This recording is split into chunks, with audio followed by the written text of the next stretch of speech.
శ్రీ గణేశాయ నమః, శ్రీ సరస్వత్యై నమః, శ్రీ గురుభ్యో నమః. భక్తులరా, భారతంలో విశేషాలు చెప్పుకున్నాం. ఇందులో భాగంగా నిన్నటి వరకు మనం ఆది పర్వాన్ని 99 భాగాలుగా చెప్పుకున్నాం. ఈరోజున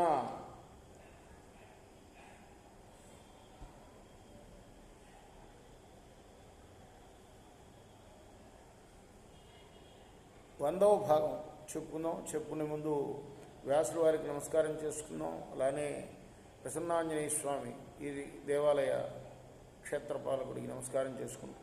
సమర్థద్గురు సాయినాథ్ మహారాజ్కి జై చెప్పుకుంటూ ప్రారంభం చేద్దాం.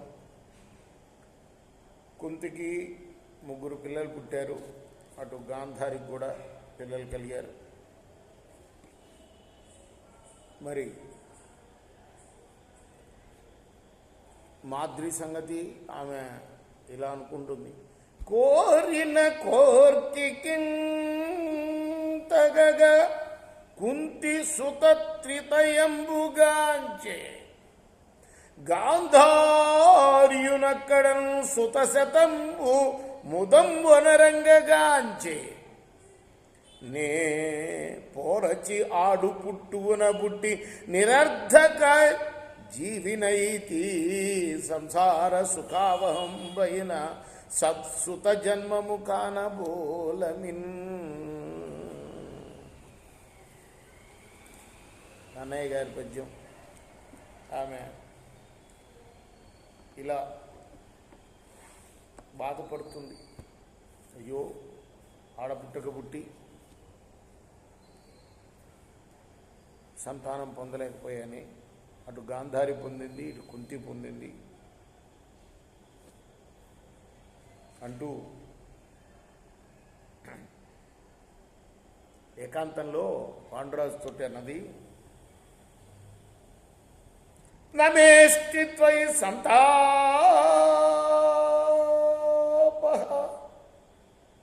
నిగుణేపి పరంతప నా వరత్వే వరార్ఘాయాస్తిత్వాచానఘ నిత్యద గాంధార్యాశ్చైవ నృపతే జాతం పుత్ర శతం తథా సుత్వా నమే తథా దుఃఖం అభవత్ కురునందన.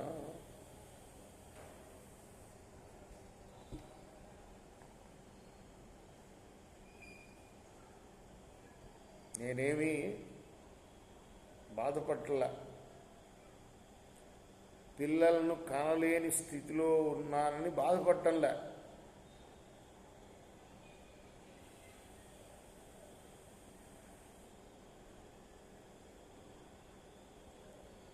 కుంతీదేవిలాగా నాకు ఎవరు వరాలు ఇవ్వలేదు, దానికి కూడా నేను బాధపడలేదు. గాంధారికి 100 మంది కొడుకులు పుట్టారు, అది విని కూడా నేను బాధపడలేదు. అయితే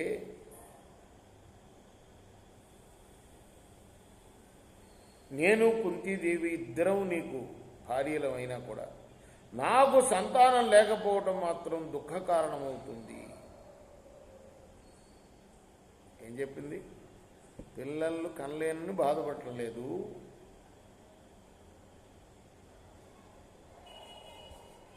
నేను కుంతీదేవిలాగా మహారాణి కాలేకపోయాను బాధపడలేదు, నాకే వరాలు లేవని బాధపడలేదు. కానీ నేను కుంతీదేవి ఇద్దరము నీకు పత్రులేమే కదా, ఆమెకు ఉండి సంతానం నాకు లేకపోవటం దుఃఖ కారణంగా ఉంది నాకు.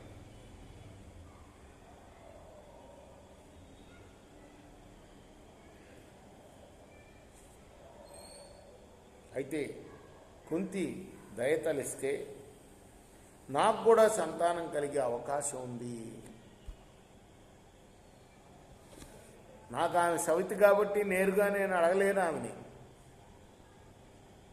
మీకు కనుక నా పైన ఆదరణ ఉంటే కుంతీదేవిని ప్రోత్సహించండి, అంటే నాకు కూడా పిల్లలు కలిగే ఏర్పాటు చేయమని అడగండి.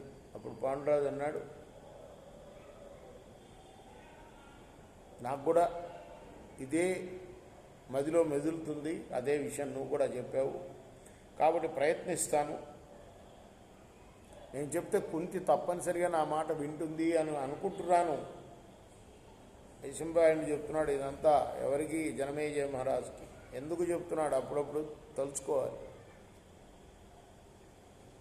జనమేజయ రాజు తన తండ్రి పరీక్షణ్ మహారాజు పాము కాటు చేత చనిపోయాడని ఆయన సర్పయాగం తలపెట్టి పాములను అన్నింటినీ చంపుతూ ఉంటే ఆ యజ్ఞంలో ఆహుతి చేస్తూ ఉంటే ఆస్తికుడనే ఒక మహర్షి ఆయన ఆపాడు ఆ యజ్ఞాన్ని.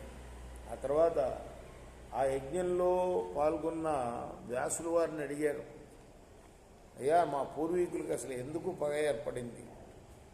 ఆ సంగతి అంతా కూడా నేను గ్రంథస్థం చేశాను నాయన, నా శిష్యుడైన వైశంపాయనుడికి బోధించాను. వైశంపాయనుడు చెప్పాడు అని అంటే వైశంపాయుడు చెప్తూ ఉంటాడు కదా, జనమేజయుడు ప్రశ్నలు అడుగుతూ ఉంటాడు. అప్పుడప్పుడు గుర్తు చేసుకోవాలన్నమాట. వైశంపాయనుడు అన్నాడు, పాండురాజు ఏకాంతంలో ఒకసారి కుంతిని అడిగాడు, కళ్యాణి నా వంశానికి సంతానాన్ని, నా ప్రజలకు ప్రియాన్ని నువ్వు కల్పించాలి. నా పూర్వీకులకు పిండం లేని స్థితి కలగకూడదు. నా కోసం నువ్వు ఒక కళ్యాణకరమైన పని చేయాలి.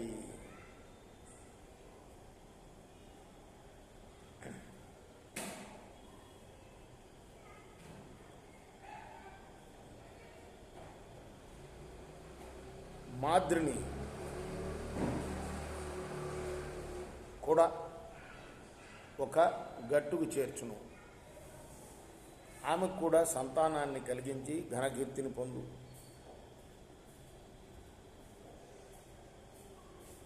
అన్నాడు. ఇలా అన్న తర్వాత వెంటనే కుంతి మాద్రిని పిలిచి, ఒక్కసారి నువ్వు ఏ దేవతనైనా మనసులో తలుచుకో, దాంతో నీకు తగిన సంతతి కలుగుతుంది, సందేహించకు అన్నది.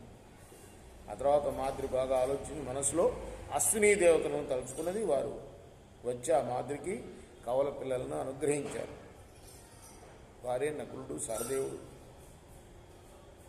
ప్రత్యేకత ఏంటంటే అశ్విని దేవతలు చాలా అందమైన వాళ్ళు కాబట్టి ఈ 5 పిల్లల్లో కూడాను, అంటే కుంతికి కలిగిన 3 పిల్లలు, మాద్రికి కలిగిన 2 పిల్లల్లో ఈ 2 చాలా అందగాళ్ళు.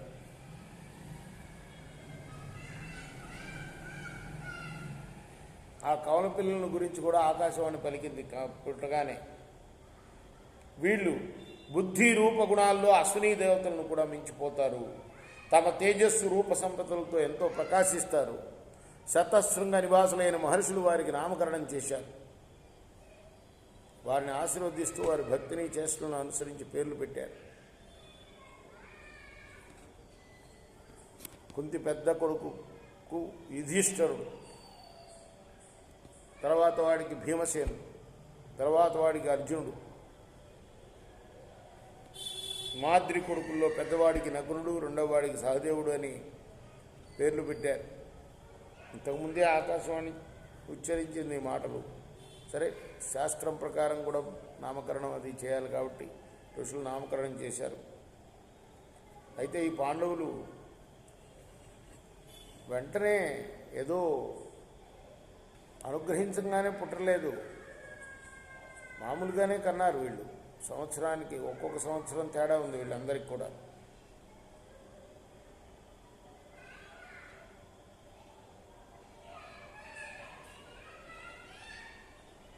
ఆ పాండవులంతా కూడా గొప్ప ధైర్యం, గొప్ప వీర్యం, గొప్ప బలాక్రమం గలవాడు. ఆ కొడుకును చూసి పాండురాజు ఎంతో ఆనందాన్ని పొందాడు.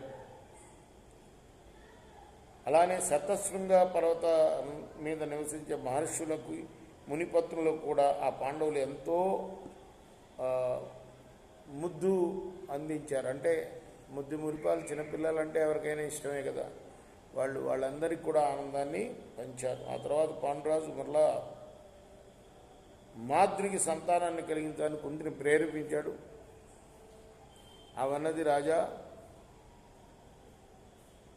నేను ఒక్క బిడ్డను కనమని ఆమెను నియోగించాను, కానీ ఆమె 2 పొందింది, నన్ను మోసగించింది, నాకు భయం కలుగుతుంది, ఆమె నన్ను పరాభవించే అవకాశం ఉన్నది. ఇప్పుడు మళ్ళీ కనుక నేను మంత్రం చదవమంటే ఆమె 2 చదివితే నాకన్నా ఒకళ్ళు ఎక్కువగా పుడతారు ఆమెకి, కాబట్టి ఆ పనికి నన్ను నియమించవద్దు అన్నారు. అలా పాండురాజుకి 5 కొడుకులయ్యారు. మరి వారు సింహాల వల్ల సింహాల్లాగా పౌరుషం, కంఠం, గంభీర గమనం కలవారు 5 కూడా. మహాధనుర్ధరులు, దేవపరాక్రములు, మనుజశ్రేష్ఠులు. అలా వాళ్ళు పవిత్రమైన ఆ పర్వతాలపైన తిరుగుతూ అక్కడున్న మనుషులందరికీ కూడాను ఆశ్చర్యాన్ని కలిగించారు. ఇక్కడ ఆపుదాం, రేపు కొనసాగిద్దాం. కృష్ణార్పణం.